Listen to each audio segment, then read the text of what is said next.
This is an ancient popsicle of immense value. It comes from the Ice Age 12,000 years ago. Rub it, and it sounds silky smooth, sweet and icy enough to crack your teeth. Look closely, there's actually a person inside. To make the ice melt faster, David arranged a few small suns for them. David discovered the giant popsicle while digging a pool in the backyard. He then worked overnight to get it out. Since he was about to graduate from high school, David wanted to dig a pool in the backyard for a party, so he could openly invite his dream girl. However, unfortunately, his dream girl was already taken. But David didn't care at all. Even during class, David's focus was entirely on Xiaomei. Because David always believed, if he could dig such a big pool, couldn't he dig a small corner?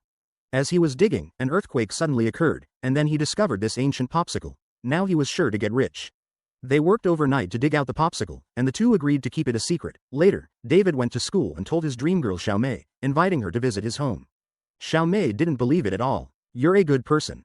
Thank you for the invitation." David, who received the good person card, was a bit disappointed. Xiaomei's boyfriend Matt came over and first gave him a friendly greeting. Then, he pinned him to the school hallway. Now, before he could win over the school beauty, he became the school's popsicle. Under the baking of the small suns, water was dripping down. The giant popsicle began to crack gradually. After it completely melted, the wild man inside suddenly raised his head. He actually came back to life. The wild man was very unfamiliar with everything around him. He began to explore cautiously. A pitchfork from a farmer almost became a deadly weapon. The dog also curiously came over to check. The wild man started imitating the dog, scratching, shaking hands, and barking. The dog was so happy, it seemed to have found a soulmate. Feeling thirsty from the interaction, he went to the sewer to find water to drink. But the taste was really not good. At this moment, a garbage truck with money on it came over, and the actor thought it was a fierce mammoth, picked up a shovel and charged at it. The car's horn scared him away, and he went inside the house, stepping on the TV remote. The TV was rocking with music, and the actor started shaking along, but soon felt a bit dizzy. This slower pace is more suitable. When David and Tony arrived at the warehouse after school, there was only a puddle of water on the ground, and the wild man was gone. Following the traces on the glass, they went to the room. On the TV was a picture of a dog. Tony went up to taste it and said it tasted like a popsicle. At that moment, the smoke alarm went off, and the two quietly approached the doorway of the room. It turned out the wild man was inside trying to make fire by rubbing sticks. They wanted to greet him, but the wild man was frightened by the sound of the phone. Just as a fight seemed inevitable, Tony quickly took out a lighter. Seeing the small flame, the wild man instantly calmed down. Back then, he had to rub sticks to make fire, but now you just press a button, and it lights up. It's simply amazing. To help the wild man integrate into their lives, they decided to give him a bath first. This clean and handsome young man is actually over 12,000 years old. David discovered him while digging a pool in the backyard. This is how he looked when he first emerged from the melting ice. David thoughtfully gave him a bath, using shower gel, soap, detergent, washing powder, baking soda, and all the cleaning products they had at home, pouring them all in. Toothpaste was squeezed onto an electric toothbrush with a shark design, brushing left, right, inside, and out, until the toothpaste from the clinic was all used up. After he finished bathing, this was the state of the bathtub. Then they shaved his beard and cut his hair. After a series of vigorous operations, the actor turned into a handsome young man. Seeing how good-looking he was, David gave him a nice name, Dajuang. The next day, they took Dajuang to school. His tall and handsome appearance quickly attracted the attention of many girls. While they were wandering on the third floor, Dajuang suddenly saw Xiaomei's friend downstairs and did a handstand flip. He landed steadily on the ground, quietly approached the friend from behind, kissed her hair, and then turned her around and pinned her against a pillar. While the friend was happily imagining the next step, David pulled Dajuang away by the ear and took him away. Unexpectedly, the friend was attracted to the rough Dajuang. To help Dajuang quickly integrate into modern society, they took him to attend classes, shop at the supermarket, and ride a roller coaster at the amusement park. While eating, Dajuang mistook the butter for a toy, and in no time, he had completely messed it up. A fly flew by, and Dajuang instinctively stood up. With a quick reach, he caught the fly between his hands. First, he listened to it by his ear, then. The taste wasn't bad. He then noticed the dog's food. Soon, the two of them were happily sharing it, taking turns. In the evening, they took advantage of Dajuang's presence to enter the ice rink, a place only cool guys could go. His best friend saw Dajuang and immediately rushed over to him. Thinking something pleasant was about to happen, unexpectedly, Dajuang started drawing with him. Dajuang took the opportunity to chat with Xiaomei, but before he could say a word, Matt dragged him into the ice rink and started a violent attack. Seeing his friend David being beaten, Dajuang hurriedly stepped in to stop it. Unexpectedly, he got punched hard. Despite his large size, Dajuang didn't fight back and turned to leave. Xiaomei hated Matt's violence and threw away the engagement ring.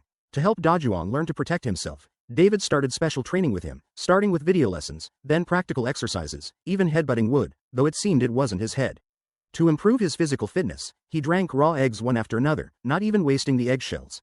Dajuang gradually adapted to modern life, even knowing that frogs preserved in formalin should be cooked before eating. He could even play new tricks with computers. Dajuang's strong learning ability was well liked by his classmates. One day, the school arranged a visit to the museum for study. Seeing various human specimens, the huge bones of a mammoth, and various beast specimens in the museum, Dajuang suddenly wondered, who is he? Where did he come from? Then, his classmates heard a scream. This man, over 12,000 years old, was in the museum's exhibition area making fire by friction. He was operating while crying loudly because 12,000 years ago, while making fire for his wife, a massive earthquake suddenly occurred. He and his wife were buried. Seeing Dajuang's emotional breakdown, the two hurriedly went to comfort him. Dajuang finally calmed down. During class that day, Dajuang suddenly climbed onto the car. The two saw this and rushed out to stop him, but it was too late. Dajuang dragged the two of them out. His driving skills were quite superb, leaving the 8 people completely stunned. Even when parking, he did it in one go, and the tires were completely worn out. Seeing a bar nearby, Dajuang curiously ran inside, followed by David and Xiao Mei, who saw Dajuang dancing energetically on the dance floor. Xiao Mei wanted to invite David to dance, but he shyly refused. So Xiao Mei happily danced with Dajuang. David wanted to invite Xiao Mei to the graduation dance, but she politely declined because she was going with Dajuang. David looked at the unfinished swimming pool in the heavy rain and fell into deep thought. The next day, at dawn, he drove with Dajuang, who also seemed to sense something ominous. By noon, David pulled Dajuang to the roadside, gave him a steel rod, and told him to take care of himself and not to come back. At this moment, Tony arrived just in time and asked David to call Dajuang back. Dajuang disagreed. Tony pointed out on the spot that David just wanted to use Dajuang to show off and never really considered him a friend. Then the two started fighting. Dajuang came back to separate them, shouting, "Family." Seeing the blood on Tony's lip, David finally came to his senses.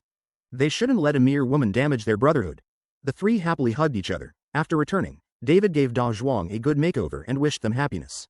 He sent the two to the dance. Afterwards, David and Tony went to the poolside to drink. Matt, who always suspected Dajuang, climbed through the window into David's room and indeed found some related photos. At the dance, Dajuang was being voted as the dance prince. At this moment, Matt rushed in, and everyone thought he was going to reveal something big.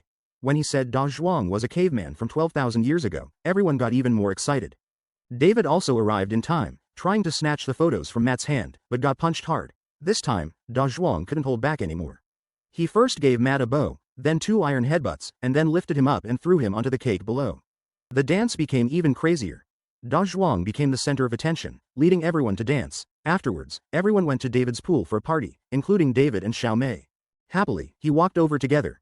At this moment, Dajuang noticed something on the glass. When he entered the room, he found a girl soaking in the bathtub. She was his wife from 12,000 years ago. Dajuang happily jumped into the bathtub. From then on, they lived a shamelessly happy life together. The movie, Sleeping Wild Man, ends here. This movie tells us that as long as the pool is dug well, even a laughing flower can be found. Anyway, I'm off to dig a pool now. Alright. If you want to see more great movie explanations, please follow me. Bye bye.